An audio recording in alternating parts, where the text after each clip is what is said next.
നിയമത്തെ കാറ്റിൽ പറത്തി കുട്ടികളുടെ ജീവൻ വെച്ച് പന്താടുകയാണ് ആലുവയിലെ ഒരു school bus. Muppathadam government higher secondary school ബസിന്റെ പിൻഭാഗത്തെ ഗ്ലാസ് പൂർണ്ണമായും ഇല്ലാതായിട്ട് ദിവസങ്ങളായി.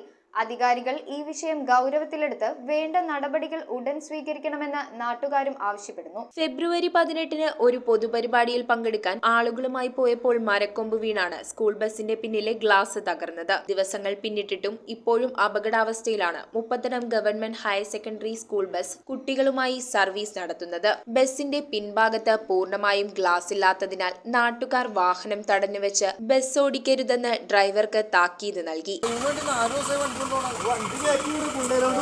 ആ പിള്ളേര് ബാക്കിലോട്ട് തലയിട്ട് വെക്കണേ. ഇത് സ്കൂളിൽ അറിയിച്ചില്ലേ? അല്ല, ഇത് സ്കൂളിൽ അറിയിച്ചില്ല കേട്ടാ. സ്കൂളിൽ അറിയിച്ചില്ല ഇത്.